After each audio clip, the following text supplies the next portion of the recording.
नमस्कार। वो नई स्मार्ट सी पड़ोसन तरुण को भा रही थी। उसे अपनी खिड़की से छिप छिप कर देखता नई पड़ोसन प्रिया भी फैशनेबल तरुण से प्रभावित हो रही थी। वो अपने सिंपल पति रणवीर को तरुण जैसा फैशनेबल बनाने की चाह रखने लगी थी। शाम को जब प्रिया बन संवर कर बालकनी में पड़े झूले पर आ बैठती तो तरुण चोरी छिपे उसकी हर बात नोटिस करता। कितनी सलीके से साड़ी पहने चाय की चुस्कियाँ लेते हुए किसी किताब में गुम रहती है मैडम। क्या करें, मियाँ जी का इंतज़ार तो करना है, और मियाँ जी हैं जो ज़रा भी ख्याल नहीं रखते इस बात का। बेचारी को खूबसूरत शाम अकेले काटनी पड़ती है। काश वो उसका पति होता तो सब काम छोड़ फटाफट चला आता। तरुण का मन गाना गाने को मचलने लगता। कहीं दूर जब दिन ढल जाए, कितने ही गाने हैं हंसी शाम के। ये शाम मस्तानी, तरु कहाँ हो, समोसे ठंडे हो रहे हैं। तभी उसे सपनों की दुनिया से वास्तविकता के धरातल पर पटकती उसकी पत्नी शालू की आवाज़ सुनाई दी। आ गई मेरी पत्नी की बेसुरी आवाज़। इसके सामने तो बस एक ही गाना गा सकता हूँ। जब तक रहेगा समोसे में आलू, तेरा रहूँगा वो मेरी शालू। बालकनी में हो तो वहीं ले आती हो। शालू कपों में चाय डालते हुए किचन से चीखी, उफ, नहीं मैं आया। कह तरुण जल्दी यह सोचते हुए अंदर चल दिया। कहाँ वो स्लिम ट्रिम सी कैटरीना कैफ, और कहाँ ये हमारी मोटी भैंस। जब उनने कदमों और विचारों को अचानक ब्रेक न लगाए होते तो चाय की ट्रे लाती शालू से टकरा गया होता। तरुण रोज सुबह जॉगिंग पर जाता तो प्रिया वहाँ दिख जाती। तरुण से रहा नहीं गया। जल्दी ही उसने अपना परिचय दे डाला। माई सेल्फ तरुण, मैं आपके सामने वाले फ्लैट, हाँ हाँ मैंने देखा है।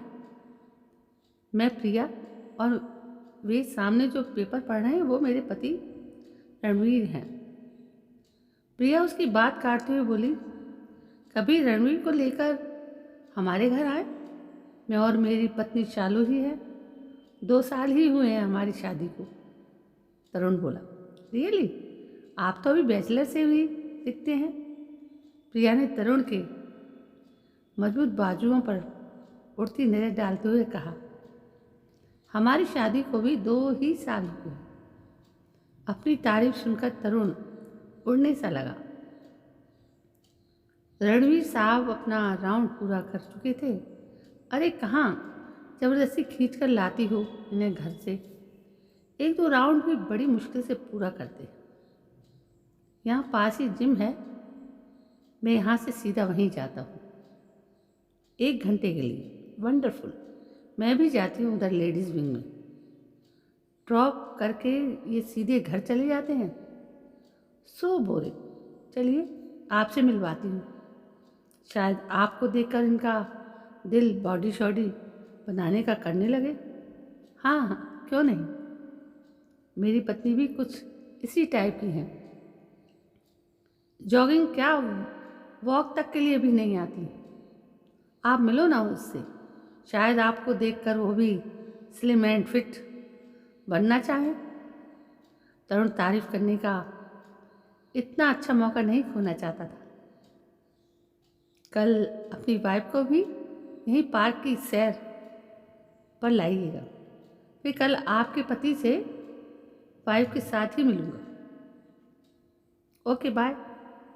उसने अपने हेयर बैंड को ठीक करते हुए बड़ी अदा से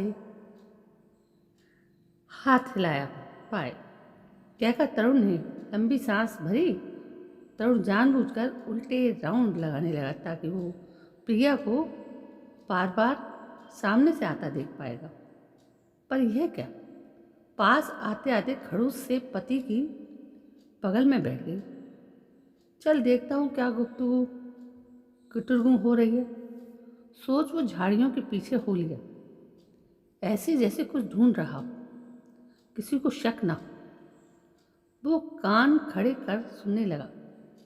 रणवीर, आप तो बिल्कुल ही ढीले होकर बैठ जाते हो। अभी एक ही राउंड तो हुआ है आपका। वो देखो सामने से आ रहा है। अरे कहाँ गया? कितनी फिट की हुई है उसकी उसने बॉडी। लगातार मेरे साथ 5 चक्कर तो हो ही गए उसके। अभी भी हमारे सामने वाले घर में ही तो रहता है। आपने देखा है क्या? सॉलिड बॉडी है उसकी। अरे यह तो मेरे बारे में ही बात कर रही है, और वो भी तारीफ। क्या बात है तरू, तुम तो छा गए। बड़बड़ाकर वो सीधा होकर पीछे हो लिया। खड़ूस माना नहीं। आलसी कहीं का। बेचारी रह गई मन मार के। चल तरू, तू भी चल, जिम का टाइम हो गया है। सोच वो जॉगिंग के लिए ही जिम पहुंच गया। प्रिया को जिम के पास उतार कर रणवीर चला गया, यह कहते हुए घंटे भर बाद लेने आ जाऊंगा। यहाँ वक्त बर्बाद नहीं कर सकता। हाँ, मत करो खड़ूस बर्बाद। तू जा घर में बैठ और मरने कटने की खबरें पढ़। मन ही मन बोलते हुए तरु ने बुरा सा मुंह बना लिया और अपनी शालू रानी तो घी में तर आलू के पराठे खा खा कर सुबह सुबह टीवी सीरियल से फैशन सीखने की क्लास में मस्त खुद को निखारने में जुटी होगी। दूसरे दिन तरुण शालू को जबरदस्ती प्रिया जैसा टैग सूट पहनाकर पार्क में ले आया। एक राउंड भी शालू बड़ी मुश्किल से पूरा कर पाई। थक कर वो साइड की डस्टबिन से टकरा कर गिर गई। कहाँ हो शालू, कहाँ गई? पुकार लोगों के हंसने की आवाज़ें सुन तरुण पलटा। शालू की ऐसी हालत देख उसकी भी हंसी छूट गई, पर प्रिया को उस ओर देखता देख खिसियाई सी हंसी हंसते हुए हाथ का सहारा दे उठा दिया। प्रिया के आगे गोल होती जा रही शालू को देखकर तरुण को और भी शर्मिंदगी महसूस होती। घर पर उसने साइकिलिंग मशीन भी लाकर रख दी, पर उस पर शालू 10-15 बार चलती और फिर पलंग पर फैल जाती।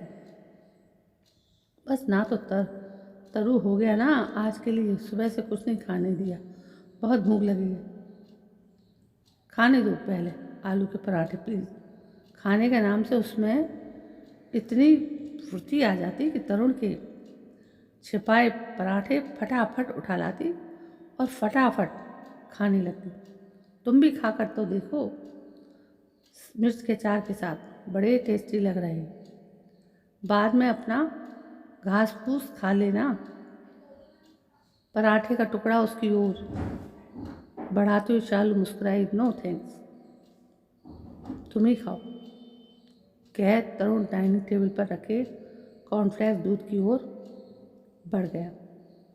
शालू टीवी खोलकर बैठ गई तो तरुण बाउल लेकर अपनी विंडो पर आ गया। ओ, आज तो सुबह से बड़ी चहलकदमी हो रही है। तैयार मैडम। प्रिया सधे कदमों से हाई हील में खट खट करते इधर उधर आ जा रही है। दिल में उसके जलतरंग सी उठने लगी। लगता है किसी फंक्शन में जा रही। उफ, लो ये खड़ूस अपने जूते पहने यहीं आ गया। बेटा 3 पीस सूट पहनकर हीरो नहीं बन जाएगा। बीवी की बात कभी तो मान लिया कर। थोड़ी बॉडी शॉडी बना ले। तरुण पर्दे के पीछे खड़ा बड़बड़ाए जा रहा था। काश प्रिया जैसी मेरी बीवी होती। खटखट करते कदम आगे 2 कदम पीछे करके मेरे साथ डांस करती। मैं उसे यूँ गोल गोल घुमाता। वो ख्यालों में खो गया। एक दिन ख्यालों को सच करने के लिए तरुण शालू के नाप के हाई हील सैंडल ले आया। बड़े चाव से शालू को पहनाकर उसने म्यूज़िक ऑन कर दिया। शालू को सहारा देकर उसने खड़ा किया। घुमाया तो शालू खिलखिलाकर हंसते हुए बोले, अरे तरु तुम मुझसे नहीं होगा, गिर जाऊंगी। फिर अपने आप को संभालने के लिए उसने तरुण को जो खींचा तो दोनों बिस्तर पर जा गिरे। तरुण को भी हंसी आ गई। थोड़ी देर तक दोनों हंसते रहे। प्रिया को अपनी बालकनी से ज़्यादा कुछ तो दिखाई नहीं दिया, पर दोनों की हंसी बड़ी देर तक सुनाई देती रही। अक्सर दोनों की हंसी, खिलखिलाहट सुनाई देती है। कितना हंसमुख है तरुण, अपनी पत्नी को कितना खुश रखता है। और ये है श्रीमान रणवीर, हमेशा मुँह फुलाए बैठे रहते, जैसे दुनिया का सारा बोझ इन्हीं के कंधों पर हो। प्रिया के दिल में हूक सी उठी तो वो अंदर हुई। थोड़ी देर बाद भी तरुण उठा और शालू को भी उठा दिया। चलो थोड़ी प्रैक्टिस करते हैं। कल 35 नंबर कोठी वाले उमेश जी के बड़े बेटे की सगाई है। सारे पड़ोसियों को बुलाया है, हमें भी, और रणवीर फैमिली को भी। खूब डांस वांस होगा, बोला है, खूब तैयार होकर आना। अच्छा तो ये बात है, तभी ये सैंडल। शालू मुस्कुराई। शालू फिर खड़ी हो गई किसी तरह। तरुण कमर में हाथ डालकर डांस करवाने लगा। हंसते हुए शालू ने 2 राउंड लिए। फिर अचानक पैर ऐसा मुड़ा कि हील सैंडल से अलग जा पड़ी और शालू अलग। तुमसे कुछ नहीं होगा शालू, तुमने अच्छे खासे सैंडल भी बेकार कर दिए। ब्रांडेड नहीं थे तो पहले ही लग रहा था, पर आपको बुरा लगेगा इसलिए कहा नहीं। प्रिया को रणवीर हर चीज़ ब्रांडेड ही दिलाते हैं। काश मेरा पति भी इतना रईस होता, कह शालू ने ठंडी आह भरी। ये देखो क्या है। तरुण ने दोनों टुकड़े उसे थमा दिए। शालू ने उन्हें क्विक फिक्स से चिपका दिया। बोली, देखो तरुण, सैंडल बिल्कुल सही हो गया। अब चलो पार्टी में। हाँ, पर डांस वांस तुम रहने ही देना, वहाँ तुम्हारे साथ कहीं मेरी भी बद ना हो जाए। तरुण बेरुखी से बोला।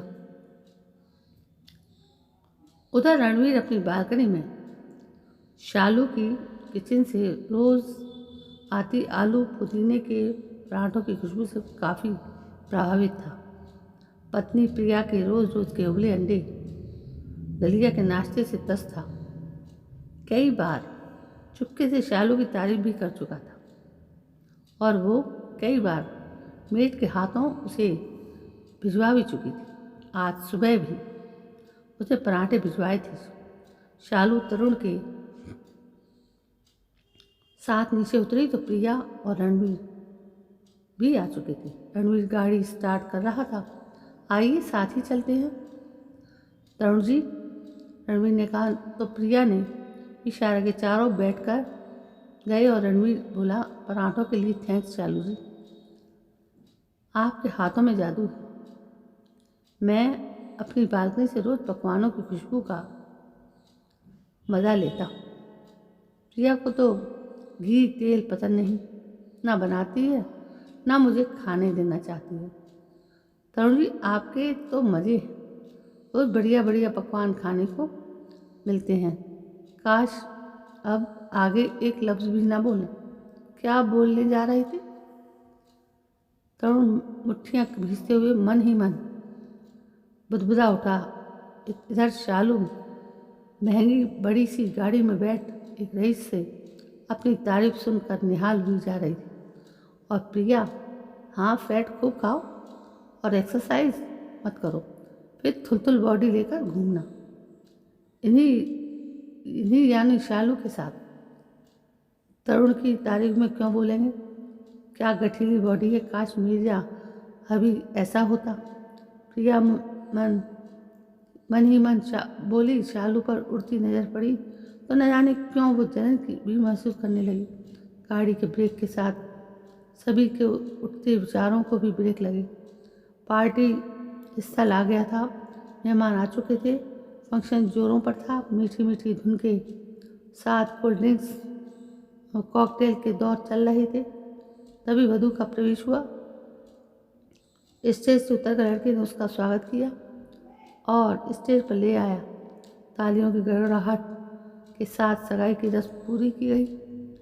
सभी के ने बारी बारी से स्टेज पर आकर बधाई दी। लड़का लड़की की शान में कुछ कहना भी था। उन्हें चाहे गाने गाकर चाहे वैसे ही सभी ने कुछ न कुछ सुनाया। तरुण और शालू स्टेज पर आए तो प्रिया की हसरत भरी नजरें टैशिंग तरुण पर ही जमी थी। तरुण ने किसी गीत की मुश्किल से 2 लाइनें ही गुनगुनाई और फिर बधाई गिफ्ट थमा शालू का हाथ थामे शर्माते हुए स्टेज से उतर गया। ओ तरुण की तो बस बॉडी ही बॉडी है, अंदर तो कुछ है ही नहीं। तो शब्द भी नहीं बोल पाया। लोगों के सामने कितना शाई, गाना भी पूरा नहीं गा सकता। तरुण को स्टेज पर चढ़ता देख प्रिया की आंखों में आई चमक की जगह अब निराशा झलक रही। आकर्षण कहीं काफूर हो गया था। शालू, आप ऐसे कैसे आ सकती हो? और बगैर डांस किए मैंने आपका बढ़िया डांस देखा है। मेरे हाथों में आइए आइए। उमेश जी की पत्नी आशा जी ने आत्मीयता से उसे ऊपर बुला लिया। शालू ने तरुण को इशारा किया। शालू ने तरुण को इशारे से ही तसल्ली दी और सैंडल उतार कर स्टेज पर आ गई। फरमाइश का गाना बज उठा। फिर तो शालू ऐसी नाची कि सभी उसके साथ तालियां बजाते हुए मस्त हो थिरकने लगे। तरुण ने देखा वेस्टर्न डांस पर थिरकने वाले लोग भी ठुमकने लगे। वो नाहक ही घबरा रहा था। शालू तो छा गई थी। गाना खत्म हुआ तो प्रिया के साथ रणवीर स्टेज पर आ गए।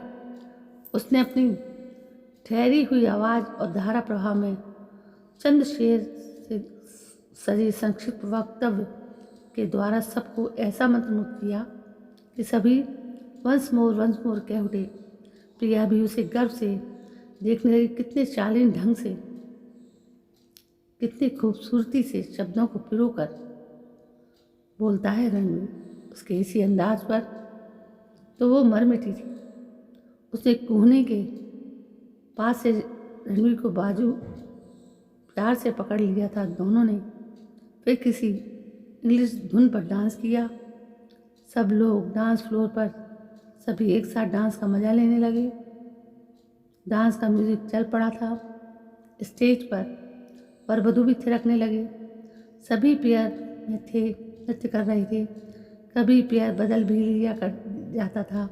शालू ने धीरे धीरे तरुण के साथ 1-2 स्टेप लिए, पर पेयर बदलते ही वो घबरा उठी और किनारे लगी सीट में एक पर जा बैठी।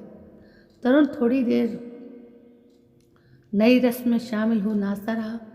एक बार प्रिया भी उसके पास आ गई, पर दूसरे ही पल वो दूसरे की बाहों में थिरकती तीसरे के पास पहुंच गई। तरुण को झटका सा लगा। कुछ अजीब सा फील होने लगा। कैसे हैं ये लोग? रणवीर अपने में मस्त, किसी और की पत्नी के साथ, और उसकी पत्नी प्रिया किसी और के पति के साथ। अजब कल्चर है इनका। इससे अच्छी तो मेरी शालू है। उसने दूर अकेली बैठी शालू की ओर देखा और फिर उसके पास चला गया। रणवीर ने देख लिया था। उफ, शालू ने ना तो खुद एंजॉय किया और ना पति को भी मज़े लेने दिए। अपने पास बुला लिया। ऐसी पार्टियों के लायक ही नहीं है अभी। उधर प्रिया को देखो, कैसे एक हीरोइन सी सबकी नज़रों का केंद्र बनी हुई थी। आई जस्ट लव हर। उसे नशा चढ़ने लगा था। कदमों के साथ उसकी आवाज़ भी लड़खड़ाने लगी थी।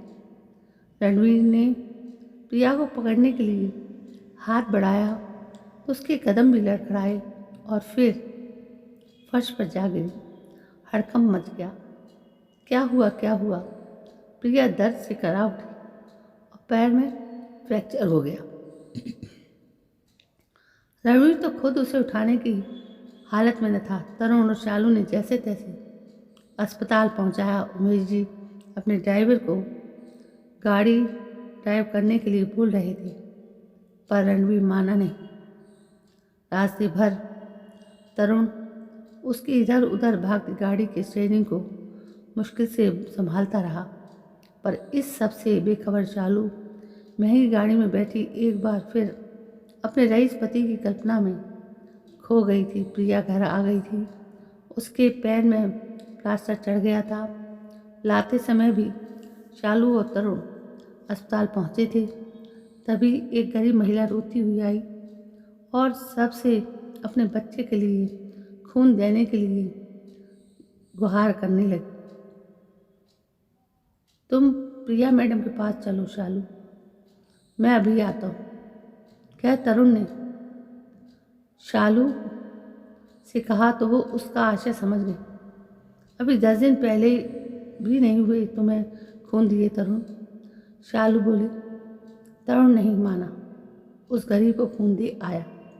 फिर प्रिया को उसके फ्लोर पर सही सलामत पहुंचाया। अगले दिन बॉस से डांट भी खानी पड़ी। ऑफिस पहुंचने में लेट जो हो गया था तरुण भी ना दूसरों की खातिर अपनी परवाह नहीं करता। शालू ऑटो में बैठी सोच रही थी।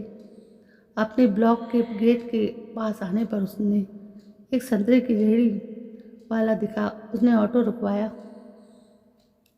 और उतरकर ऑटो वाले को पैसे देने लगी। तभी वहाँ से हवा में बातें करती एक लंबी सी गाड़ी गुजरी। वो रोमांचित हो उठी। उसने सिर उठाकर देखा, अरे ये तो हमारे पड़ोसी रणवीर है। काश उसका पति भी कोई BMW जैसी गाड़ी वाला होता। शालू अभी ये सोच ही रही थी कि वही गाड़ी उल्टी साइड से आकर रेहड़ी वाले से टकराई। रेहड़ी उलट गई और रेहड़ी वाला छिटक कर दूर जा गिरा। उसके संतरे सड़क पर चारों ओर बिखर गए। शालू ने साफ देखा था, गाड़ी गलत साइड से आकर रेहड़ी वाले से टकराई थी। फिर भी रणवीर ने तमाचे उस गरीब को जड़ दी। फिर चीख कर बोला, देख कर नहीं चल सकता साहब जी। आंसू बंद रेहड़ी वाले का दर्द आंखों में उतर आया। वो हाथ जोड़े इतना ही बोल सका, ये पकड़ अपने नुकसान के रुपए, ज़्यादा नाटक मत कर, कुछ नहीं हुआ, अब जल्दी सड़क साफ कर। कह रणवीर ने उसे 2000 का एक नोट दिया। शालू रणवीर का क्रूर व्यवहार देखती ही रह गई कि इतना अमानवीय वर्ता। उसकी महंगी गाड़ी भी तेजी से उसकी आंखों से ओझल हो गई। शालू को इस समय कोई रोमांच न हुआ, बल्कि उसे अपनी आंखों में नमी सी महसूस होने लगी। उसने पर्स से रुमाल निकालकर रेहड़ी वाले के माथे से रिश्ता खून पहुंचकर बैंडेड चोट पर चिपका दी। फिर संतरे उठवाने में उसकी मदद करने लगी। रहने दीजिए मैडम जी, मैं उठा लूँगा। रेहड़ी वाले के पैरों और हाथों में भी चोटें थीं।